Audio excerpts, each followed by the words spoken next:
So hello friends, आज हम पढ़ने वाले हैं रिलेशनल डेटाबेस मैनेजमेंट सिस्टम के बारे में। हमने पहले बताया था, तो मैं आरडीएमएस ये टेबल रोज एंड कॉलम के फॉर्म में डेटा को सेट करता है, मतलब एक्सेस स्टोर करता है और हम एक्सेस इजीली कर पाते हैं।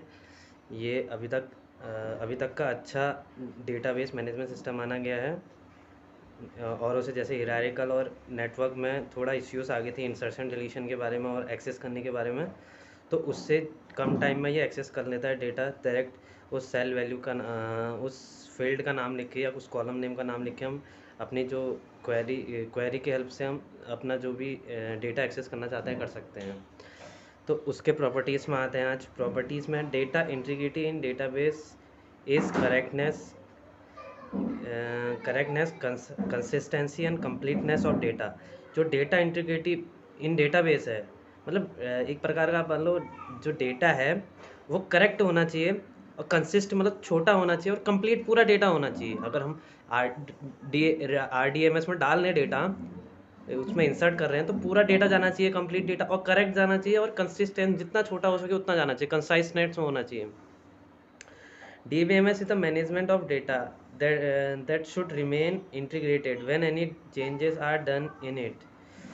मतलब जो हमारा डेटाबेस मैनेजमेंट सिस्टम है, एक ऐसा मैनेजमेंट सिस्टम है डेटा का जो इंटीग्रेटेड रहता ही है और कुछ शुड रिमेन विद। अगर हम कुछ चेंज करना चाहें तो वो इंटीग्रेटेड, मतलब वही वैल्यू होती है, पुरानी वैल्यू हट जाती है उसमें। ये मीन्स का इंटीग्रेटेड मतलब यही होता है। To maintain the integrity maintain करने के लिए हम एसिड प्रॉपर्टीज़ इस्तेमाल करते हैं डेटाबेस में। डेटाबेस हमें एसिड प्रॉपर्टीज़ को इस्तेमाल करने के लिए कहता है। एसिड प्रॉपर्टीज़ मेनली हम एसिड का फुल फॉर्म में आते हैं। एसिड मतलब ए मतलब एटोमिसिटी, सी मतलब कंसिस्टेंसी, आई मतलब आइसोलेशन, डी मतलब ड्यूरेबिलिटी। एटोमिसिटी एटोमिसिटी वगैरह है कि once data has started that is totally execute. जब हम डेटा कुछ डाल रहे हैं हम डेटाबेस में, तो टोटली एग्जीक्यूट हो जाना चाहिए। टोटली उसमें जो हमारे स्टोर डेट वो मेमोरी में एलोकेट हो जाना चाहिए और एग्जीक्यूट भी टोटली हो जाना चाहिए। अगर हम निकाल रहे हैं डेटा, कुछ एक्सेस कर रहे हैं, तो पूरा पूरा एग्जीक्यूट होना चाहिए कि पार्शली, इसमें पार्शली एग्जीक्यूशन का कोई रोल नहीं होगा। हम एटोमिसिटी फिर हम उसको डेटा एसिड प्रॉपर्टीज नहीं है उस उस ऑपरेशन जो हमें ऑपरेशन क्या उस डेटाबेस में एसिड प्रॉपर्टीज़ का लागू नहीं होगा अगर हमारा टोटली एग्जीक्यूट नहीं होगा तो। दूसरा कह रहा है consistency, the value should remain preserved always. जो हमारा डेटा का वैल्यू है वो हमेशा रहना चाहिए उसी में। कंसिस्टेंसी मतलब ये कहता है कि डेटा छोटा होना चाहिए और उसी में रहना चाहिए, रिमेन, जो मेमोरी एलोकेट हुई है उसी में रहना चाहिए। जो कि हम फर्दर अगर हमें एक्सेस करना चाहिए 1 साल में 2 साल में, तो हमें मिलना चाहिए वहीं पर ही, न कि वो इरेज हो जाए डेटा। अब वो कुछ है कुछ मतलब 1-2% मान सकते हैं कभी कभी डेटा लॉस हो जाता है। मतलब मेनली ये कह रहा है कि डेटा रिमेन रिजर्व, जो हमारा तो वैल्यू होती है और रिमेन प्रिजर्व्ड ऑलवेज, हमारी वैल्यू वहीं रहनी चाहिए। Isolation, the properties of database where no data should affect any other one and many में अकर कंकरेंटली।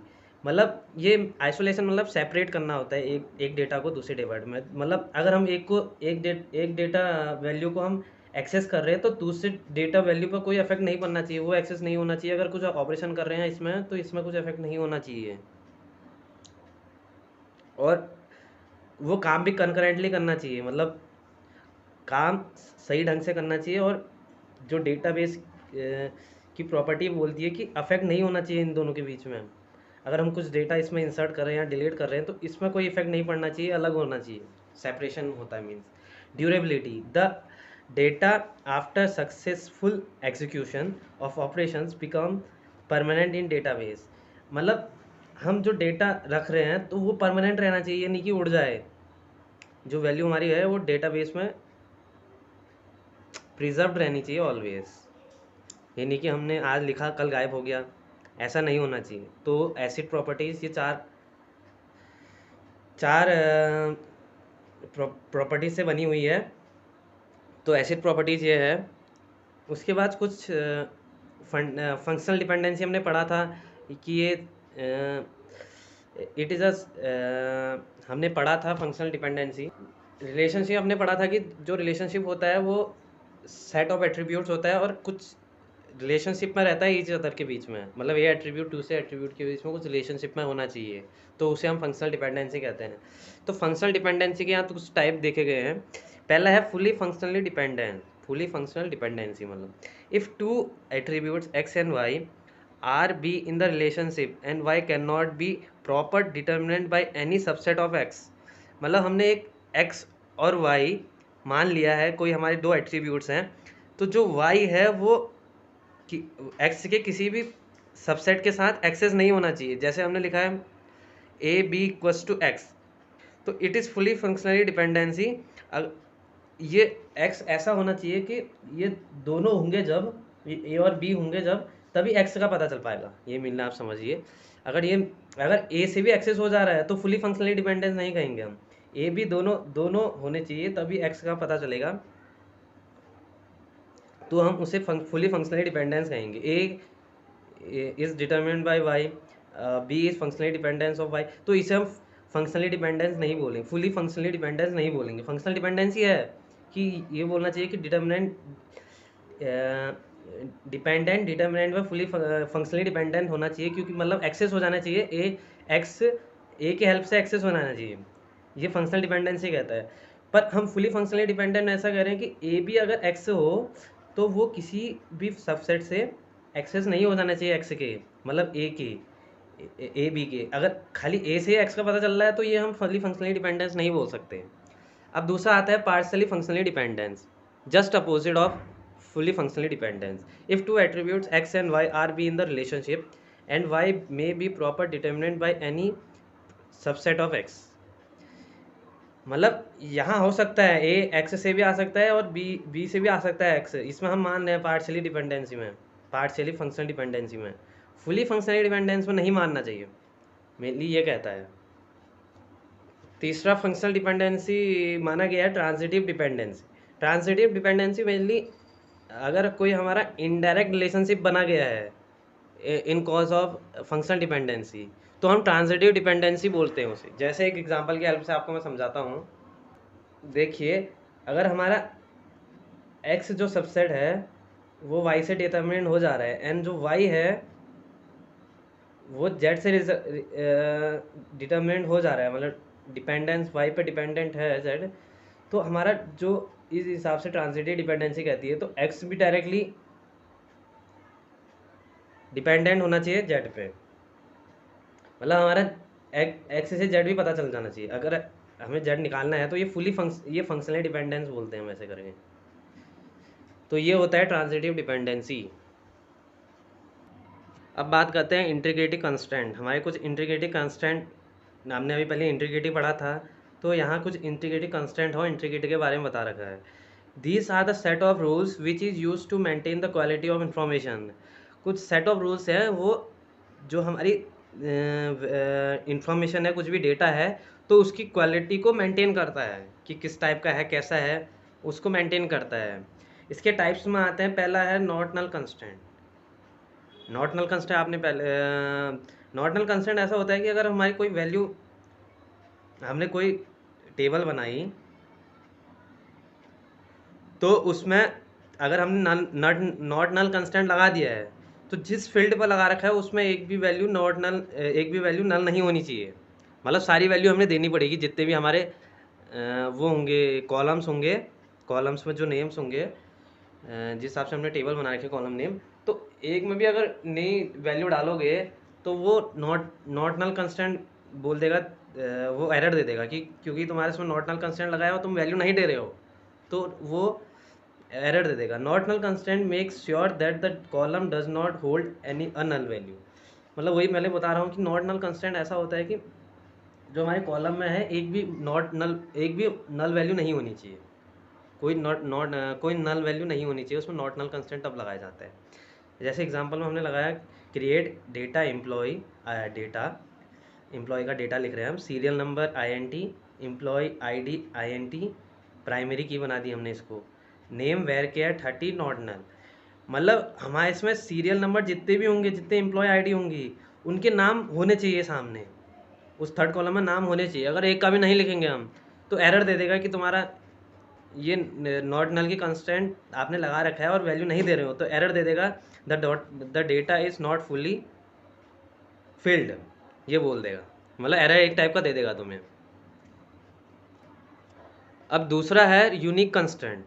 यूनिक कंस्टेंट मतलब जो वैल्यू हमने एक बार डाली, यूनिक एक वैल्यू डाली, तो वो दोबारा नहीं आनी चाहिए। यूनिक कंस्टेंट यही होता है कि यूनिक मतलब वन, एक ही बार रहेगी, वो दूसरी बार नहीं आएगी उस डेटाबेस में।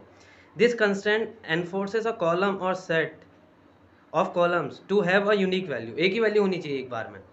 Create table employ data EMP ID INT not null और alter table name add unique column name, मतलब यहाँ भी हम यूनिक डाल सकते हैं एम्प्लॉय आईडी में, और वैसे भी हम एल्टर करके भी डाल सकते हैं। ये एसक्यूएल के कुछ कमांड्स हैं, एसक्यूएल हम आगे पढ़ेंगे, हम आपको बताएंगे एसक्यूएल क्या होते हैं, उसमें कमांड्स होते हैं, तो वो आगे पढ़ेंगे हम। तो यूनिक कंस्टेंट मेनली आप समझ लीजिए कि ये होता है यूनिक मतलब वन होता है, तो एक ही बार एक वैल्यू होनी चाहिए, डुप्लीकेट नहीं होनी चाहिए उसमें। अब उसके बाद आता है डिफ़ॉल्ट कंस्टेंट। डिफ़ॉल्ट मतलब आपने एक बार वैल्यू डाल दी और डिफ़ॉल्ट लगा दिया, तो जितने भी तुम्हारे सीरियल नंबर होंगे, जितने भी तुम्हारे वो आगे मतलब जितने भी तुम्हारे एम्प्लॉय होंगे, मेनली एम्प्लॉय के लिए डाल रहे हैं, तो सारे की जो सैलरी होगी, सैलरी को हमने डिफ़ॉल्ट मान लिया मेनली समझो। तो जो सारे वैल्यूज़ होंगे उसमें, जो सारे एम्प्लॉय के नाम होंगे, उन सब की सैलरी होगी, मान लिया हमने 30,000 लिख दी, तो सबकी 30,000 होगी, वो चेंजेस नहीं होंगे। फिर डिफ़ॉल्ट कंस्टेंट ये बोलता है provides a default value to a column where is no value provided while inserting a record into a table। मतलब ये हमें एक ऐसा प्रोवाइड करता है कॉलम में कि हमने एक बार वैल्यू डाल दी तो दूसरी बार डालने की ज़रूरत नहीं है, वही अगर वही सेम वैल्यू डालनी है तो एक बार हम सब आ जाएंगे। क्रिएट टेबल एम्प्लॉय डेटा फी या सैलरी इनटू डिफ़ॉल्ट 35,000, तो 35,000 सारे के उसमें आ जाएंगे जितने एम्प्लॉय होंगे वहाँ। तो ये होता है डिफ़ॉल्ट कंस्टेंट। उसके बाद आते हैं हम check constant. This constant is use for specifying range of values from particular column of the table. मतलब चेक कंस्टेंट हम चेक कर सकते हैं कि कितने हमारे पास, कितने किस रेंज के हिसाब से हमारे पास इतने रेंज के हिसाब से इतने वैल्यूज़ हैं। अगर हमारे मैंने लगा दिया एम्प्लॉय डेटा एम्प्लॉय आईडी 100 से जो नीचे हैं वो सब आ जाने चाहिए, तो चेक करेगा, जो जो 100 से नीचे है वो दे देगा तुम्हें, सामने तुम्हारे आउटपुट में आ जाएगा, रिजल्ट में वो आ जाएगा। तो ये इसका सिंटैक्स देखिए, create table employ data check employ ID less than 10 लिख दें, यहाँ पे जितना भी लिख सकते हो, it's greater than 10। Entity entity integrity constant, मतलब एंटिटी इंटीग्रिटी कंस्टेंट मतलब आपने एक प्राइमरी की बना दी, तो वो नॉट नल नहीं होनी चाहिए, not null should be null, should not be null, मतलब नल नहीं होनी चाहिए, नॉट नल होनी चाहिए। नॉट नल भी वही कहता है, अगर हमने कोई प्राइमरी की बना दी, इसमें हमने उसको बनाई दी थी एम्प्लॉय आईडी, तो वो नल नहीं होनी चाहिए, मतलब उसकी वैल्यू 0 नहीं होनी चाहिए, कुछ ना कुछ डेटा डालना पड़ेगा हमें उसके अंदर। अब referential integrity constant, referential integrity constant मतलब एक आपने दो टेबल बनाई मान लीजिए, एक में आपने रखा employ ID, employ name, department, employ name address डाल दिया, दूसरे में डाला हमने डिपार्टमेंट आईडी, डिपार्टमेंट नेम और कहाँ पर है वो डिपार्टमेंट का एड्रेस।